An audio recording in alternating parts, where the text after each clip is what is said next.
Welcome to the Cloakroom with Peter Roskam. Former Congressman Peter Roskam leads Baker Hostetler's federal policy team.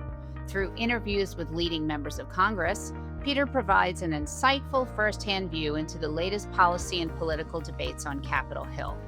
In today's episode, Peter is joined at the 37th Annual Legislative Seminar in Washington by his Baker Hostetler colleague, former Congressman Heath Shuler, and Congressman Jim Himes, a Democrat from Connecticut. Himes is the top Democrat on the House Intelligence Committee, responsible for overseeing the nation's intelligence agencies. He is also a senior member of the Financial Services Committee. First elected in 2008, Himes began his career with Goldman Sachs before running a New York City nonprofit dedicated to addressing urban poverty and affordable housing. Peter, Heath, and Congressman Himes discussed Democrats' view on trouble spots around the world, including Ukraine, the Middle East, and Taiwan. Let's listen in to the Cloakroom with Peter Roskam. Well, Jim, thank you so much for being here. Again, a little short story about when Jim first came into the house. You could always watch and look around the room and decide who was going to be kind of the up and coming, the really smart guy who knew policy, could communicate, had great relationships, great friends. Across y'all, Jim Himes, you are that person. I mean, we all. I was going to say he retired 2 years ago. As you have risen within the party and Intel community committee, and along with the finance committee. Kind of marrying the two of those together, kind of a first question. I mean, you see a lot of problem when it comes into the financial side of it, and kind of, how do you look at more of a national security, your national security goals as it relates of marrying that financial side together along with the Intel side, especially when it comes to China? Yeah, great question. And thanks so much, Peter. It's great to be with both you guys again and all of you. Really good question. I'll tell you, the main intersection there, of course, is the cyber world, right? And everything is different. I'm here to tell you, everything is different subsequent to the release of Mythos. I won't name the agency, but I was with an agency who said the hacking capability of this AI is far, far beyond what the very best hackers could do in a very lengthy period of time. And so instantly that tells you something about the stability of all of the financial cyber architecture. Fortunately, at least the big banks are getting a look at it too, and hopefully acting very quickly, and undoubtedly acting more quickly than the government will act to secure its cyber stuff. But then there's a series of subsidiary issues too, and again, new technology, right? Crypto. Nobody really knows where crypto is going to go, but it's a fascinating thing, right? Because we were promised a complete revolution of everything, including corporate governance and everything, and of course, hasn't quite panned out that way. But nonetheless, crypto is out there and growing and being used increasingly as a method of exchange. And that, of course, has implications for the stability of the banking system, the stability of deposits, and, oh, by the way, implications for the ability of people who would rather remain anonymous getting paid around the world. So, yeah, there's no shortage of things in the intersection between national security right now and the financial system. The INVEST Act, so just staying in the Financial Services Committee for a second, the INVEST Act, is structured to make it easier for small businesses to raise capital. Do you think it's what's the right balance between that, which is an aspiration, and everybody would say that's a good thing, and investor protections? Where's the sweet spot, do you think? Yeah, I think it's a more interesting question than maybe it is usually considered in D.C., right? The Republicans all want to loosen regulation, and that has an implication on, consumer protection. The Democrats want to add. It's actually a little bit more interesting than that, right? I mean, it is disturbing, to say the least, that going public is much less a thing now than it was 20 years ago, right? Mm-hmm. 20 years ago, you went public. That was a big deal. Today, that's happening a lot less often. There's no question that the regulatory burdens of being public are part of that. It's a big deal. It costs a company, a large publicly traded company, $2 million a year to do all of the compliance and the reporting and stuff. But there's a lot of other things going on there too. One of my little bugaboos that I've not made any progress on over many, many years, and I used to do this, so I know exactly what happens, is the fact that when you go public, you pay Goldman Sachs or Morgan Stanley or whoever 7.5% gross spread, and they wildly underprice your IPO so that their buy-side folks get, I mean, there's just a lot of ugliness in that. And again, if I know one element of the banking world that I used to do that, shame on me.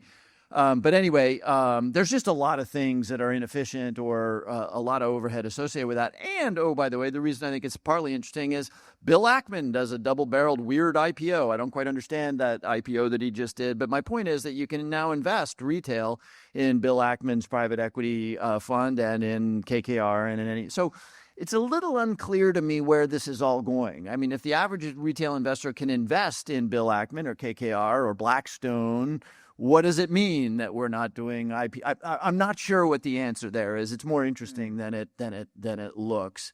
And candidly, last thing I'll say, I think the scary stuff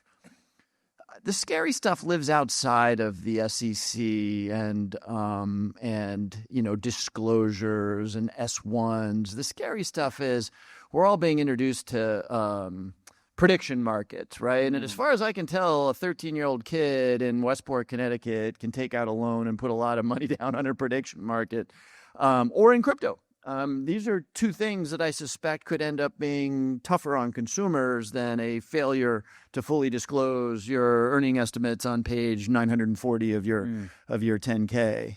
How do you anticipate that as a policymaker? So you're seeing what's coming. Are you alone? I mean, is the group too small that's aware of that?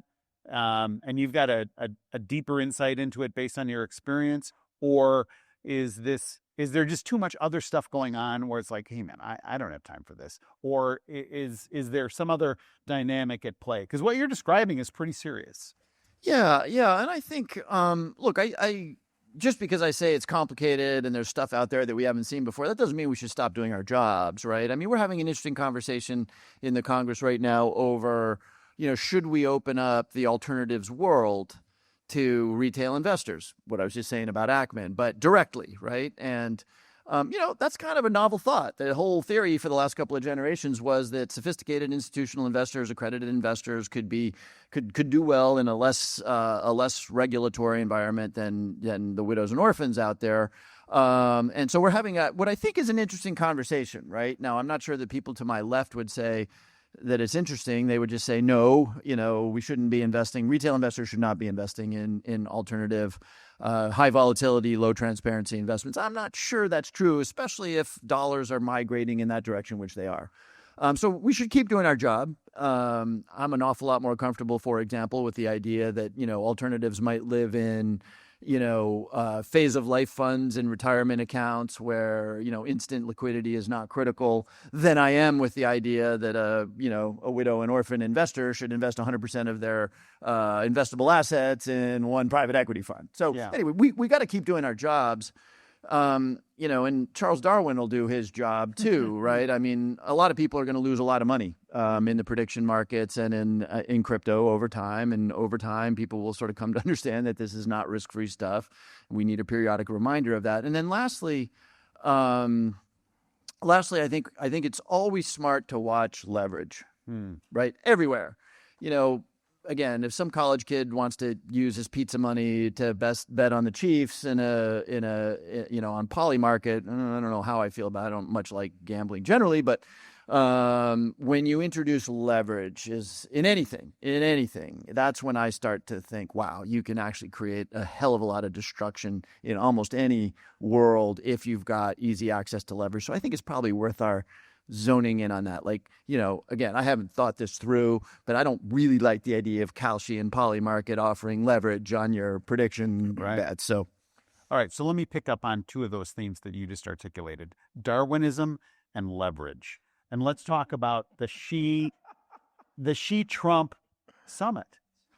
So, Xi Jinping there's some voices out there that say, hey, China is the ascendant nation. They're going to eclipse the U.S. This is basically global Darwinism, and they're going to eat our lunch in 50 years.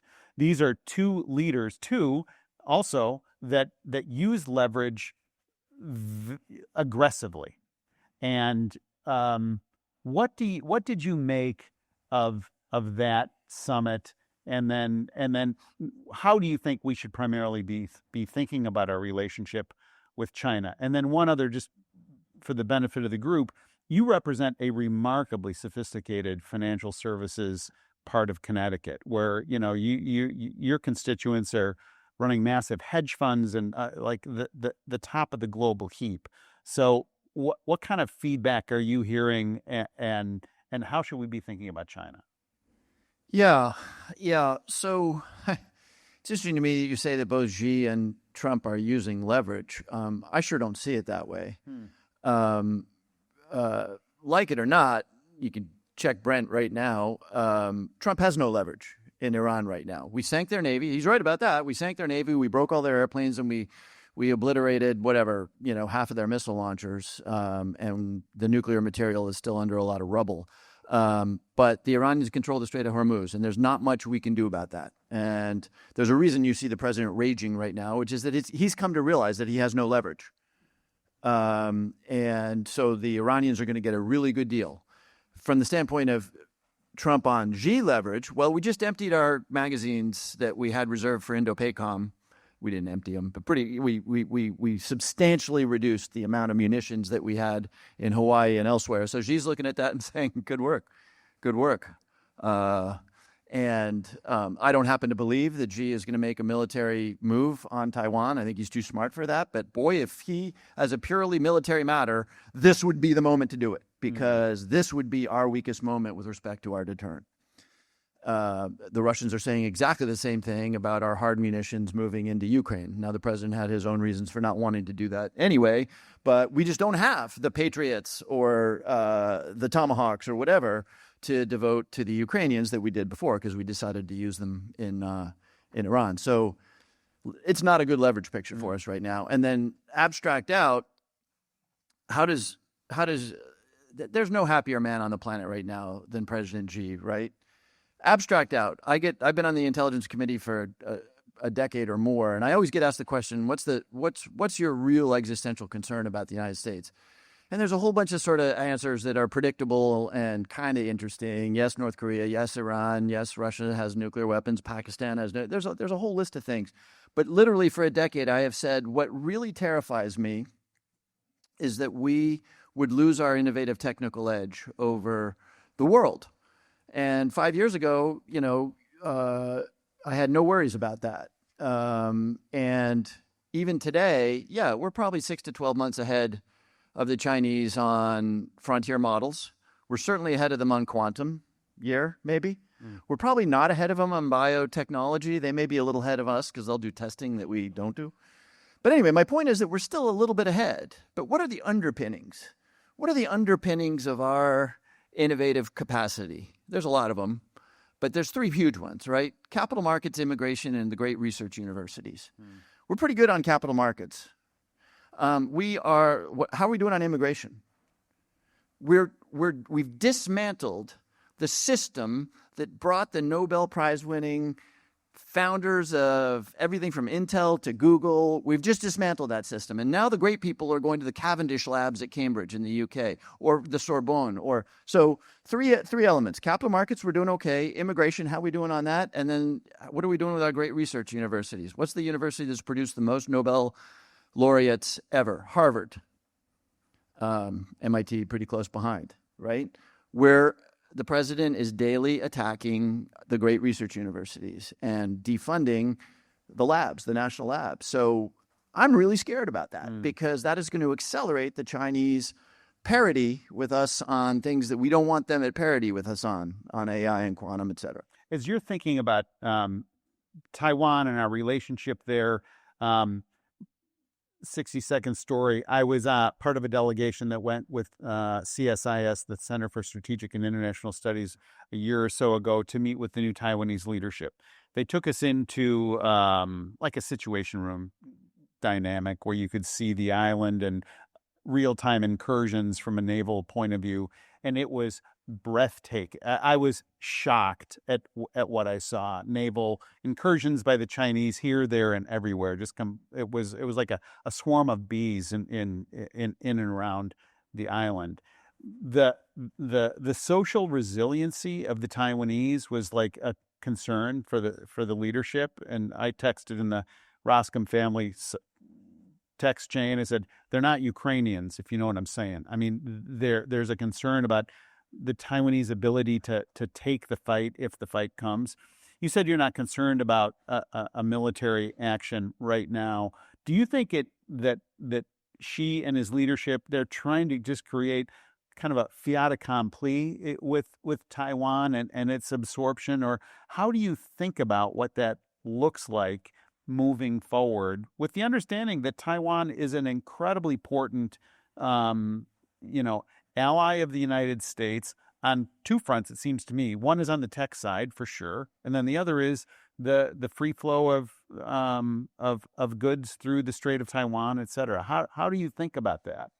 Yeah, and by the way, I hope I didn't leave the impression that I don't worry about a military attack on Taiwan. I think that there's a possibility that would occur. I just think that would be a massive failure of what Xi is trying to do. Mm-hmm. For one thing, even with our depleted munition magazines, it would be a very ugly fight. The Taiwanese are improving their military capacity. They're not nearly where they need to be.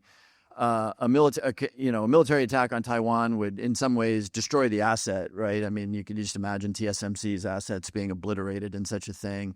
You'd have a hostile. Superpowers don't do well occupying hostile territory. We learned that in a couple of places in the last 20 years. And so I just think that if there were a military attack, it would be because something weird happened. The president of Taiwan declared independence, and I don't know. You can sort of. Much more likely is a smart scenario for Xi, which is, an encirclement, a control of trade. Now they're inspecting cargo ships that are going into Taipei and stuff.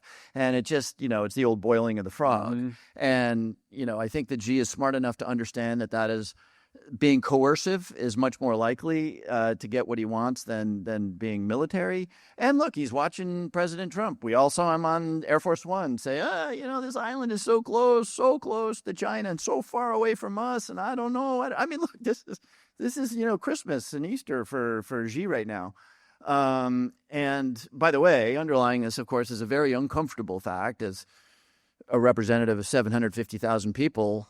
We can't sustain military conflict that our people don't support. And I've never polled it, but if I told my constituents we're going to war to defend Taiwan, where, if you believe Rand, we're going to lose an aircraft carrier in the first 2 weeks. Aircraft carrier has 6,000 personnel on it.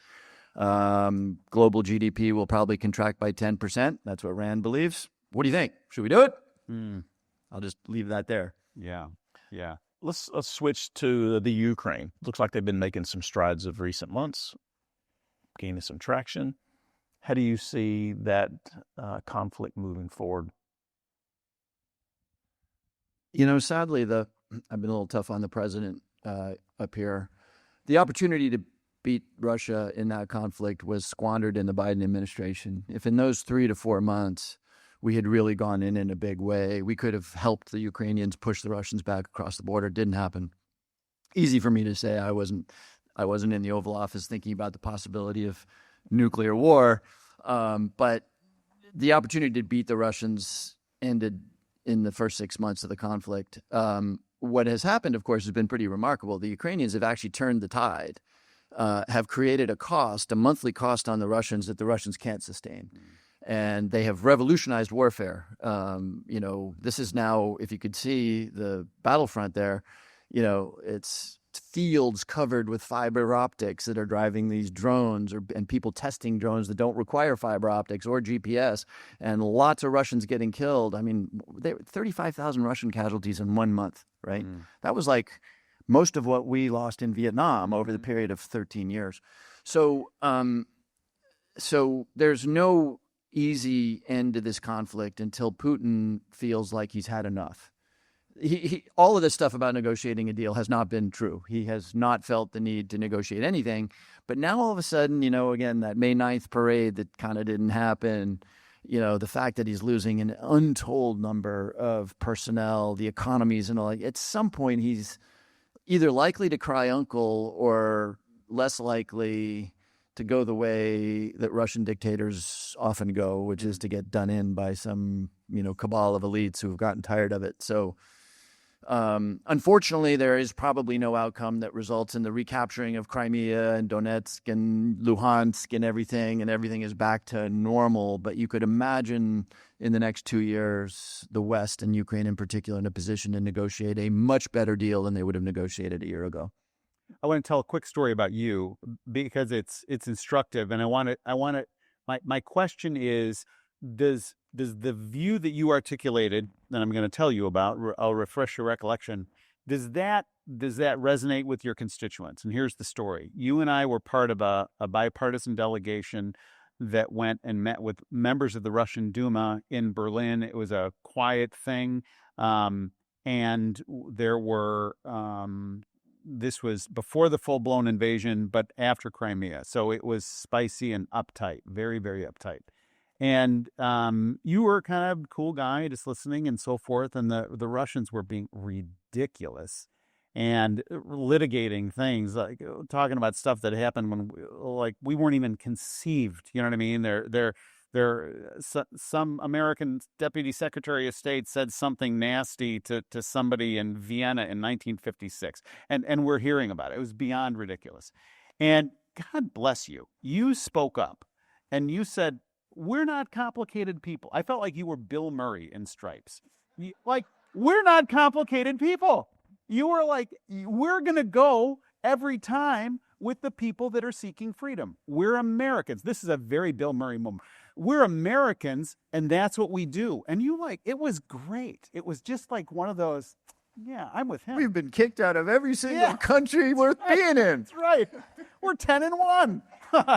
So, okay, here's my question. Is that still your deal? And do you think your constituents, because you can contemplate a time when there would be some level of sacrifice, not that the Ukrainians are asking us to be boots on the ground, but there could be a sacrificial element for the United States to play this role where we're defending people that are standing up for themselves.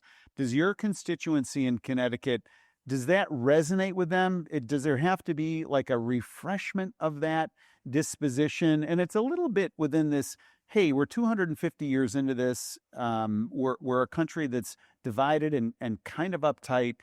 Do we have the capacity to go to these roots and say, no, there is a moral clarity about what we're doing and who we are? Yeah, that's an interesting question. Really interesting question. Look, I think I probably wouldn't do this job if I didn't believe that in every American was this idea that it is right to stand up for the ideals that are best expressed in our Bill of Rights, right? Like, it's not okay anywhere for the government to tell one of its people what they get to think, how they get to worship, who they get to marry, whatever. I mean, I think in all of us, that's just sort of part of our genetics. And I don't think that ever goes away. Now, we do have, we to be fair, on either end of the political spectrum, you have people who are, probably rejecting that classic liberal, I don't mean, lefty liberal thing. But I think it's part of our genetics. The problem is we've manifested it in really weird ways in the last couple of generations. From Vietnam to Iraq, including Afghanistan and Libya, we were overly idealistic. We're like, well, if we just knock out Saddam Hussein, democracy will break out in Baghdad and Mosul, right? Same in Vietnam. We had to stop the domino theory, which wasn't a thing, in fact. But gosh, if we could just get the French out and the communists away, Vietnam would be a democracy. Well, we got that wrong pretty much everywhere. And Americans are sick of that. Trump really, really touched a nerve on this. Americans are really sick of dumb wars that don't achieve their goals.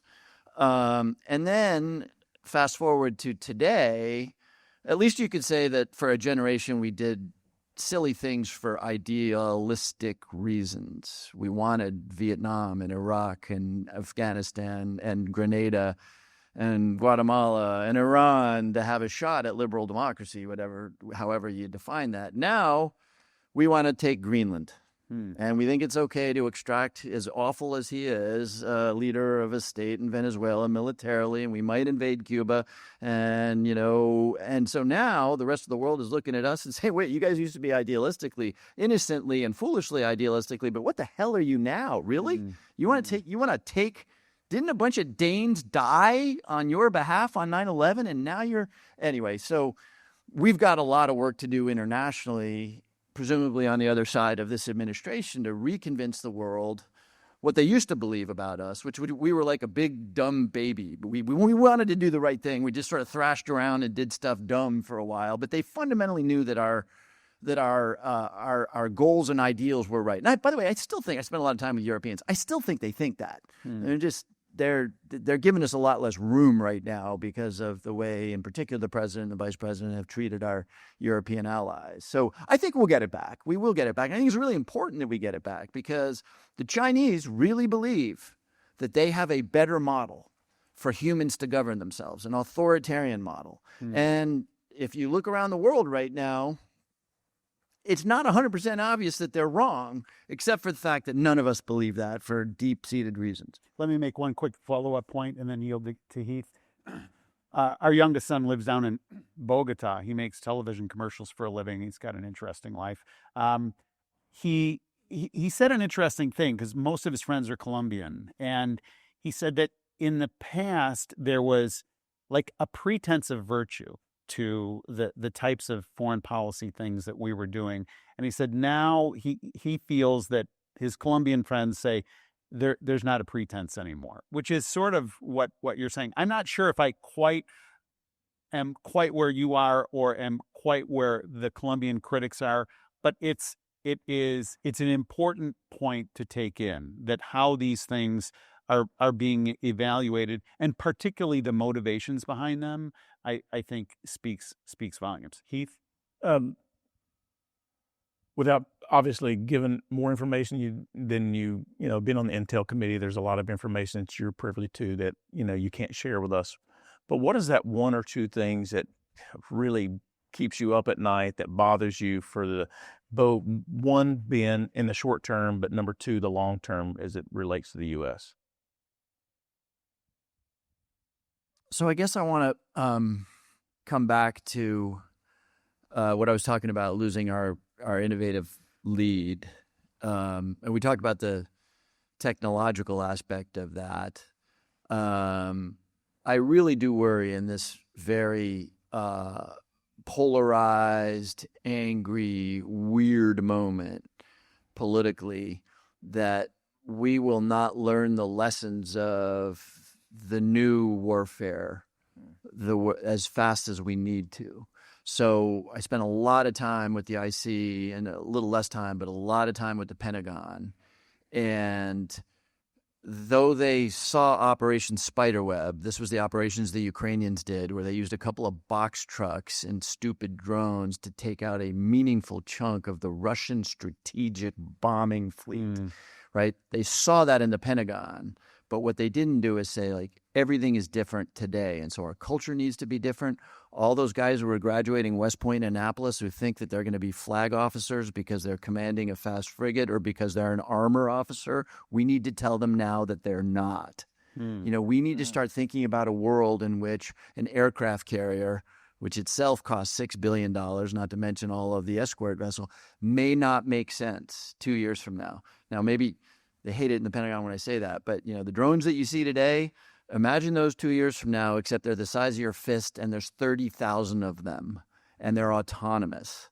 This is coming. And I'm not sure that any large platform, other than maybe a submarine, although that's probably only 3 years down the road because eventually these things will go underwater, we have to rethink everything. And if there's one organization, I have infinite respect for the military, if there's one organization that is pretty slow to change its culture and its incentives, it's the Pentagon. So I really do worry a lot about that. Now, the good news is, just to sort of not close on a dark note, the good news is it's like Biden used to say, right? Don't compare me to the almighty, compare me to the alternative.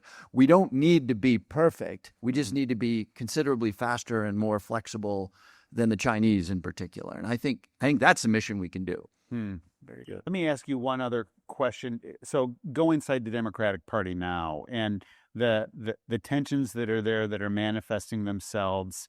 The fight, the energy, the primaries. It does seem like the fraught Republican Freedom Caucus, et cetera, that dynamic was a leading indicator, and Democrats have more of a lagging indicator.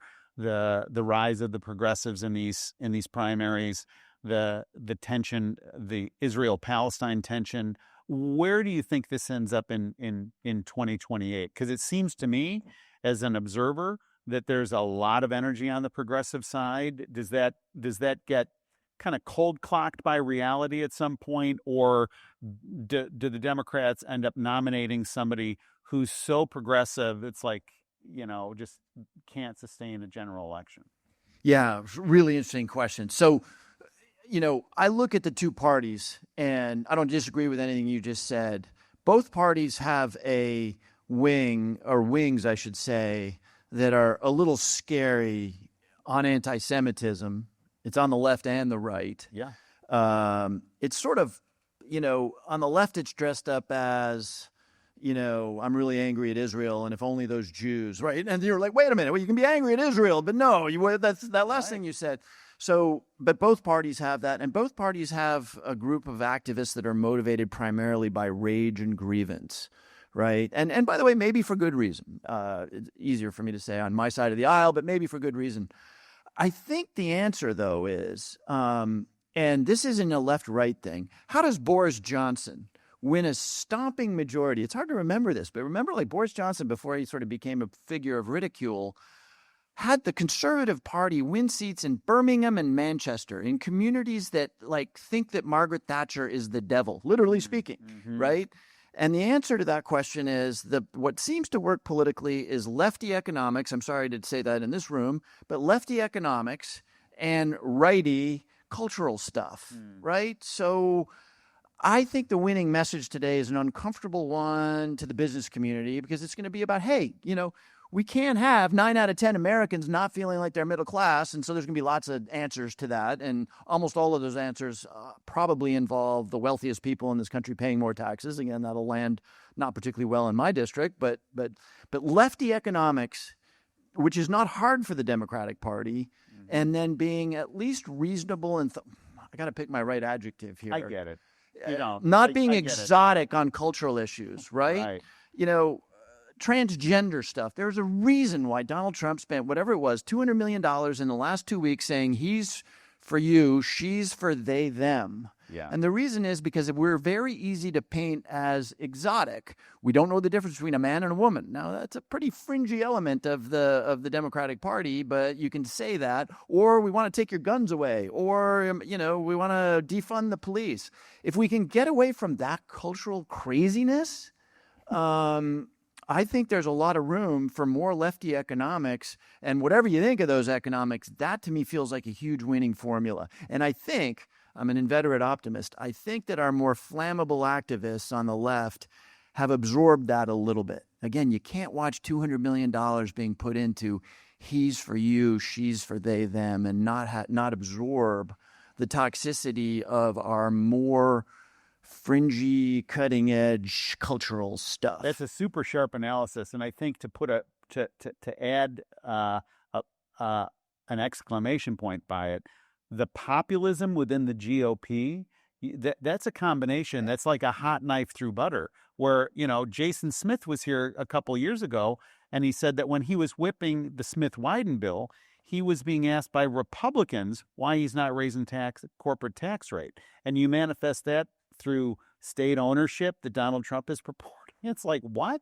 All of a sudden, it's like this is a very different dynamic that is shifting, and it's culturally moving incredibly quickly. And I'm not convinced that either party has the formula. Barney Frank's just written a book about it, and he was as left of any person that I knew. And he has just written a book about, get back to the middle. I mean, we lost Barney today, right? No. Yeah, we lost him. Yeah, he was in hospice care. And yeah, we all. Sorry to hear I that. think we all remember him very Yeah, fondly, right? Yeah.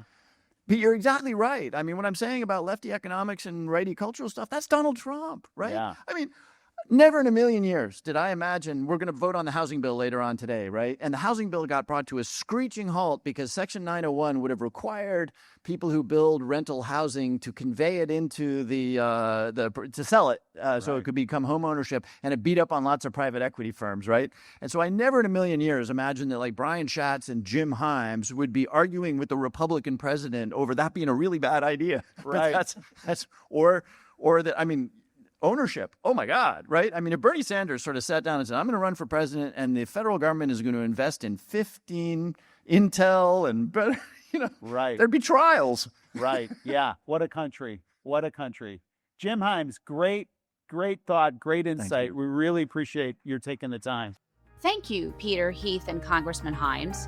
If you have any questions for Peter, his full contact information is in the show notes. As always, thanks for listening to Baker Hosts and the Cloakroom with Peter Roskam. Comments heard on Baker Hosts are for informational purposes and should not be construed as legal advice regarding any specific facts or circumstances. Listeners should not act upon the information provided on Baker Hosts without first consulting with the lawyer directly.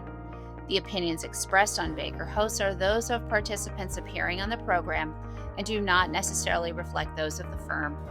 For more information about our practices and experience, please visit bakerlaw.com.